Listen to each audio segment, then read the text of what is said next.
నిరంజన్ రెడ్డి గారి వల్ల వనపర్తి జిల్లాలో మళ్ళా బీఆర్ఎస్ పార్టీ జన్మలో కోలుకోలేని దెబ్బ పడ్డది.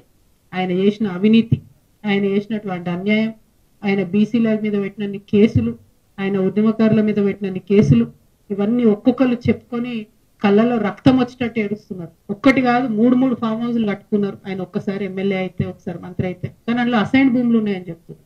అందులో ఆర్డీఎస్ కోసం సేకరించినటువంటి భూములు ఉన్నాయని చెప్తున్నారు. మొత్తం కృష్ణా నది కంప్లీట్ గా ఒక కాలువ అంతా మీ ఫామ్ హౌస్ లకు వెళ్ళిపోతుందని చెప్తున్నారు. దాని మీద మరి ఎందుకు ఇప్పుడు కాంగ్రెస్ గవర్నమెంట్ ఎంక్వైరీ చేస్తలేదు? ఏం అండర్స్టాండింగ్ ఉన్నది? మరి నిరంజన్ రెడ్డి గారు చేసినటువంటి అవినీతి కేసీఆర్ గారికి తెలియదా? లేకపోతే ఈ అవినీతి పైదాకా పోకుండా హరీష్ రావు గారు కాపాడినరా? ఈ అవినీతి పైన తెలిస్తే కేసీఆర్ గారు నిరంజన్ రెడ్డికి టికెట్ ఇవ్వరని చెప్పి కాపాడినరా? ఇప్పుడైతే మీడియా ద్వారా నేను కేసీఆర్ గారి దృష్టికి తీసుకెళ్తున్నాను. ఇట్లాంటి నాయకుల్ని ప్రజల మీద రుద్దడం ఎందుకు? ఈమె పుచ్చు వంకాయ సచ్చు వంకాయ అనేదో మాట్లాడుతున్నట. నిరంజన్ రెడ్డి గారు, మీరు మా తండ్రి వయసులో ఉన్నారు కాబట్టి చాలా మర్యాద ఇచ్చి ఈ అంశాలన్నీ చాలా గౌరవంగా చెప్తున్నా నేను. మీరు అక్కడ లోకల్ ఎంఆర్ఓ ఆఫీస్ కాలబెడితే కూడా చూసుకుంటూ ఉండిపోయారట.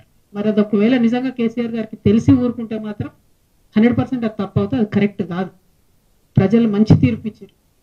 ఇంకా బీభత్సమైన మెజార్టీతో కొట్టేది ఉండే మిమ్మల్ని. ఇంకొకసారి నా మీద ఎటువంటి తట్టు మాట్లాడితే తండ్రి వయసు అని కూడా చూడము, పిచ్చిగా మాట్లాడితే పుచ్చలేసిపోతా చెప్తున్నాను. ప్రజల సమస్యల మీద మాట్లాడుకుంటూ తిరుగుతుంటే ఎందుకంత భయం అవుతుంది మీకు? మీరు అంత తెలివితేటలు ఉన్నోళ్ళు అయితే, అంత గొప్పోళ్ళు అయితే, కేసీఆర్ గారు మీకు వ్యవసాయ శాఖ మంత్రి ఇస్తే ఎంత పని చేయాలి కాన్స్టిట్యున్సీకి? ఇట్లా పీడించుకొని తింటారా? ప్రజల రక్తం తాగుతారా మీరు? దేవుడు మాన్యాలు తింటారా? ఎవరైనా దేవుడి గుడిని కబ్జా పెట్టుకుంటారా? ఎవరైనా భూములు? పెబ్బేర్స్ అంతా మీకే కావాలి, వనపర్తి మార్కెట్ మీకే కావాలి, గద్వాళ్ళ భూములు మీకే కావాలి. అంత ఉండాలి కదా భూదాహానికి, ధనదాహానికి. 32 మంది బీసీ బిడ్డల మీద కేసులు పెడతారండి.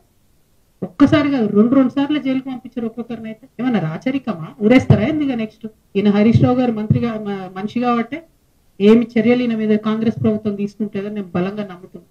ఒక్క విషయంలో ఎంక్వైరీ చేసిరా? ఎన్ని టీవీ ఛానల్లో వచ్చి స్టోరీలు చేసుకోపోయినాయి? ఏమైంది ఎంక్వైరీ? మరి స్వర్గంలో ఉన్న పెద్ద మనిషి మీ మామగారు చూసి సిగ్గుపడుతుంటారు మిమ్మల్ని. నా పేరు చెడగొట్టినా బాబా, మీరు మీ మనుషులు పెట్టి మీరు మాట్లాడి ఎటువంటి ఎందుకు మాట్లాడాలి నా మీద? నేను ఒక ఆడబిడ్డగా నన్ను ఒక పార్టీ నుండి ఒక మాట అడగకుండా నన్ను సస్పెండ్ చేస్తే నా పని నేను చేసుకుంటూ ప్రజల కష్టాలు తెలుసుకోవడానికి పోతున్నా. రిటార్ట్ మీరు ఇష్టం వచ్చినట్టు మాట్లాడితే బాగుండదు. నేను చెప్తున్నా, ఒళ్ళు దగ్గర పెట్టుకొని చేసిన అలిగేషన్ కి జవాబు ఇవ్వండి. అంతేగాని విమర్శ చేస్తాం, పర్సనల్ గా మాట్లాడతాం, ఆడపిల్ల కదా ఏమంటారులే అనుకుంటున్నాం. ఇక ఈ వనపర్తిలో మాత్రం నిరంజన్ రెడ్డి గారు ఉంటే ఈ నాయకత్వంలో బీఆర్ఎస్ పార్టీ ఇక్కడ బతికి బట్టగట్టే క్వశ్చనే లేదు.